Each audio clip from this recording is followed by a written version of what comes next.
Bien, y vamos a cambiar de tema. Los contratos de concesión del espectro radioeléctrico sobre las empresas de telefonía celular vencen. El de Conecel en agosto y el de Otecel en noviembre. Y sin embargo, estos se extenderán hasta lograr una renegociación que al momento está suspendida.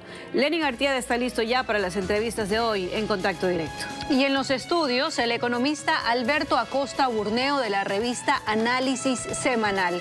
Lenin, el gobierno ha señalado que antes de terminar el periodo dejará cerrada la renegociación, pero ¿puede cumplir con este anuncio?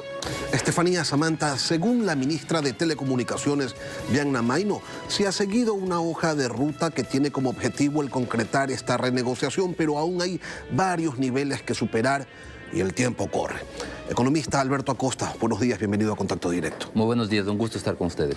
¿Cuáles son los riesgos que acompañan a la decisión de suspender la negociación con las empresas de telefonía móvil? Bueno, lamentablemente esa decisión ha generado mucha incertidumbre.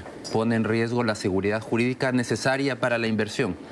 Hay una duda respecto a un proceso que debe ser técnico y que comienzan a meterse voces políticas. Y hay candidatos a la presidencia que hablan de este tema de una manera política, no técnica. Y ya vamos a ir a ese punto, pero la ministra de Telecomunicaciones nos ha indicado que esta suspensión se da porque si los plazos corren y no se cierra la negociación, entonces el proceso colapsaría.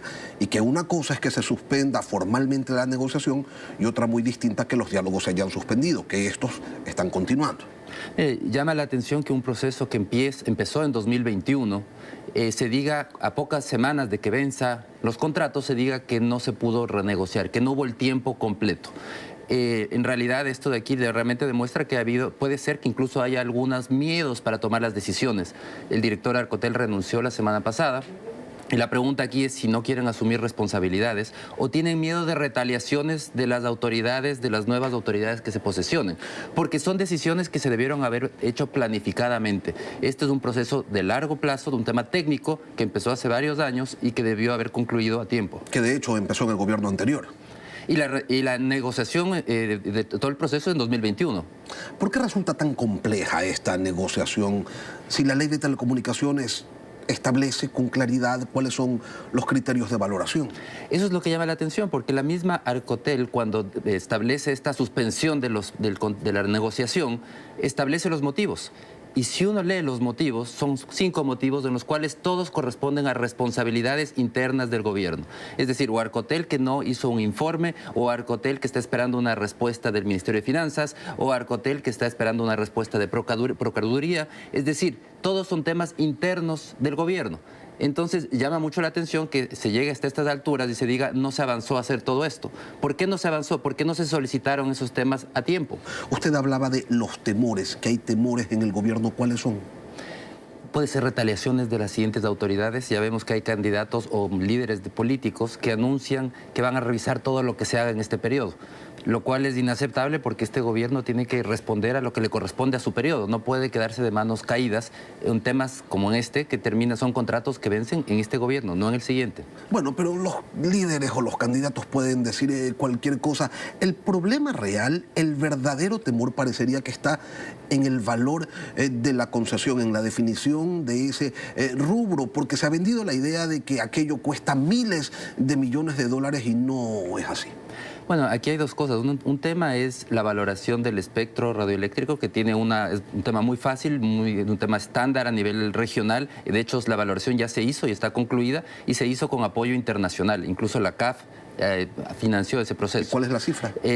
La cifra no se ha hecho conocer pública todavía, eso tienen que hacer conocer, pero eso es fácil de saber porque es un valor que se puede revisar de otros países también. Entonces, cuando se haga público... Pero no es fácil, Alberto, porque resulta que aquí se la negoció a un valor hace 15 años, cuando el negocio era otro y las cosas costaban, tenían un precio distinto. Hoy ese precio está a la baja. Es que ese es parte de lo, digamos, aquí tenemos dos componentes. Uno es del valor del uso del espectro, el cual tiene una valoración que se puede conocer también por el tema regional, cuál es la valoración que tiene, y el otro tema es la valoración del negocio propiamente y la participación del Estado en esos ingresos. Entonces, por eso es que esto es una valoración integral, en donde en toda la valoración integral integral es lo que está en la negociación, y ahí ese es uno de los temas críticos de la negociación, es poder determinar esa valoración integral, entendiendo que el negocio ha cambiado definitivamente. Ya no es el negocio de hace 10 años o hace 15 años, era muy importante el manejo de voz, los de SMS, ahora ya no. Ahora estamos en un proceso en donde cada vez se usa más datos y más bien el cambio tecnológico está yendo hacia allá. Aquí se pagaron 360 millones de dólares por parte de dos operadoras, de Claro y de Movistar, hace 15 años, pero este año se negoció en Guatemala, que tiene un mercado más o menos similar, y por un rango de espectro similar al concesionado acá, se pagaron 48. En Uruguay se pagaron 52 millones de dólares. Entonces, ¿no está por allí el temor del gobierno? Decir, hace 15 años se negoció en tanto y resulta que a mí me va a tocar negociar a la baja. Lo que sucede es que en el Ecuador se negocia no solo el valor del espectro, sino también el valor del negocio. Entonces hay que tener cuidado al comparar. Hay que comparar solamente lo del espectro. La negociación en Ecuador en su momento fue en alrededor de 680 millones de dólares. Eso con la renegociación del 4G. Pero fue en su momento la negociación hace 15 años, pero eso correspondía también con la participación en parte de los ingresos del negocio. Entonces es una mezcla, no solo de espectro, sino también el negocio. Por eso es que hay que comparar, cuando se habla del valor del espectro, hay que comparar solo el valor del espectro en el Ecuador con el valor del espectro en otros países. Y ese es el tema que se tiene que negociar. Y lo que hay que entender al final del día es que esta negociación es importante porque hay que hacer ese salto tecnológico que tiene que dar el Ecuador. Eso es fundamental para los usuarios. Aquí estamos en un tema en donde los usuarios necesitan que se acelere esa adopción de tecnología, porque la tecnología, como lo ha establecido el Banco Mundial, 10 puntos de incremento en el acceso a banda ancha implica que se acelere el PIB, que crezca la economía 1,38% adicional. Esos son los beneficios para la gente de que se cierre este tipo de acuerdos, de que se amplíen las concesiones de espectro y además pues de que se desarrolle el tema de las telecomunicaciones en el país. Definitivamente, porque el desafío no va solamente por el lado de los ingresos fiscales. De hecho, eso es la parte menos importante. No se trata de maximizar los ingresos fiscales, se trata de maximizar los beneficios a los ciudadanos. ¿Y eso cómo se logra? Hay inversión en redes y cobertura. Hay que ampliar la cobertura. En el Ecuador la cobertura en las parroquias rurales alcanza apenas del 69%. Hay un desafío todavía importante para ampliar esa cobertura de servicio móvil avanzado. Segundo, nuevas tecnologías, el 5G. En el Ecuador todavía no se ha desplegado, no ha iniciado ese despliegue del 5G. Se estima que en América Latina 11% de la población en 2025 ya tendrá acceso al 5G. En el Ecuador todavía no entramos en esa etapa. Y por otro lado, acelerar la transmisión de datos. Eso se logra ampliando la concesión de espectro radioeléctrico. En el Ecuador, lamentablemente, tenemos concesionado apenas 280 megahercios de espectro radioeléctrico. El promedio de América Latina es alrededor de 400 y la recomendación del Banco Mundial es al menos 2.000 megahercios. Es decir, estamos muy alejados y para entender ese espectro radioeléctrico al final del día es como el ancho de la autopista. En el Ecuador, el Estado permite que la autopista sea muy estrecha. Entonces los datos no pueden ir a toda velocidad. Si queremos que se acelere la velocidad de los datos, si queremos adoptar 5G, el primer paso es ampliar esa concesión de espectro y ese es uno de los grandes desafíos de esta nueva negociación. Ahora, usted habló del servicio, de la cobertura que no llega a un montón de lugares en el país. De hecho, uno viaja por la carretera y en momentos pues pierde hasta la señal. Pero las empresas telefónicas han venido pagando pues un tributo que llegaba a manos del Estado y se suponía que el Estado es el que tenía que hacer ese tipo de inversiones. ¿Qué pasó allí? Bueno, es el problema. Todo lo que entra, ya sabemos lo que sucede. Los fondos que entran al Estado terminan siendo utilizados en otras cosas y no en lo que deberían. Por eso es que es tan importante que en esta negociación crear esos mecanismos para garantizar que haya este dinero vaya a la ampliación de cobertura. Es más importante la inversión en ampliación de cobertura que en seguir alimentando unas arcas fiscales a las que siempre les falta dinero. Pero hay quienes dicen que ese es un negocio al que el Estado le podría sacar 9.000 millones de dólares. ¿Hay algún país en el mundo en donde este tipo de negociación haya recaudado ese valor? Me parece que es irresponsable esa declaración cuando el país todavía tiene que dar ese salto tecnológico y eso implica inversiones millonarias. Son más de 2.000 millones de dólares que se requieren para cerrar la brecha tecnológica según estudios internacionales. Entonces, que el Estado diga, no, yo me voy a llevar el dinero, significa que no se va a invertir ese dinero en ampliar la cobertura, en dar ese salto tecnológico. La tecnología y las telecomunicaciones ahora son la columna vertebral de cualquier economía moderna.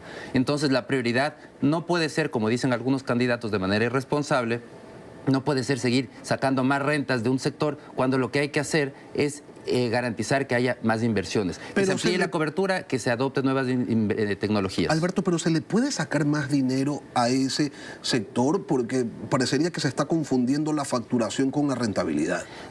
No es posible, las cifras que se manejan son irreales. Vemos que las ventas del sector han venido cayendo, ha habido una transformación en cómo funciona el servicio, ya no se cobra, y el negocio ya no está tanto por el lado de las llamadas, sino más bien por el lado de datos. Entonces hay un cambio en cómo funciona la tecnología, cada vez usamos más el Internet hasta para comunicarnos, y vamos a ver, esto va a seguir cambiando, el tema tecnológico es muy dinámico, pero la realidad es que la prioridad tenemos que tenerla clara.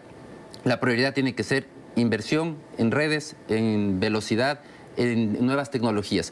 Esa debe ser la prioridad, porque aquí al final del día quien hay que beneficiar es a los ciudadanos. No seguir alimentando un Estado que nunca le alcanza el dinero y que al final del día sacar más dinero de este sector implica menos dinero para invertir. Usted decía que estas inversiones redundan en un crecimiento del Producto Interno Bruto que está directamente relacionado, pero hay algo más que debe haber en la mitad, Alberto, porque si así fuera, únicamente un espejo, inversión, desarrollo, entonces licitemos todo el espectro, pues que el desarrollo va a venir solito. Bueno, lo lamentable es que no tenemos muchos interesados en invertir en el Ecuador, en telecomunicaciones. Bueno, en otros sectores tampoco, pero en telecomunicaciones no. Y entonces lo ideal sería seguir ampliando la licitación del espectro. Mientras más espectro esté licitado y utilizado, evidentemente, más beneficio para los ciudadanos. El espectro sin licitar no beneficia a nadie. Es como un espacio inutilizado, es un desperdicio para la sociedad. Y lamentablemente vemos como en el Ecuador el grueso del espectro, tenemos más de 740 megahercios que podríamos licitar inmediatamente, que están inutilizados porque el Estado desde hace más de 8 años no licita el espectro radioeléctrico. Prefiere tenerlo inutilizado, desperdiciado, a que se lo utilice. Pero ¿por qué no vienen los inversionistas? A ver, si es tan buen negocio, si dicen que hay un celular por cada ecuatoriano, si hay tanto espectro disponible, ¿por qué no vienen las inversiones? Bueno, primero el espectro no está disponible porque no se lo licita. El espectro existe, pero el Estado no ha decidido no licitarlo, que no se lo utilice, prefiere mantenerlo desperdiciado a que se lo utilice. Entonces ya desde hace 8 años no se licita. Esperemos que en esta negociación se aproveche y se le haga un incremento importante en la licitación de espectro radioeléctrico. Ahora, hay que hacerlo con las empresas que tenemos en este momento. No es que tenemos una fila de empresas internacionales queriendo invertir en el Ecuador. Más bien sucede lo contrario. Vemos cómo empresas internacionales buscan salir del país y eso es un llamado de atención a que tenemos que cuidar a aquellas que ya están. Porque lamentablemente el Ecuador no tiene seguridad jurídica. Es un país con mucha incertidumbre y lo vemos en este mismo proceso. Un proceso que debió haber sido técnico, que se hace con un largo plazo desde 2021, que había todo el tiempo del mundo para poder hacerlo bien, sin injerencia de la política, para que sea netamente técnico, se ha llenado de incertidumbre.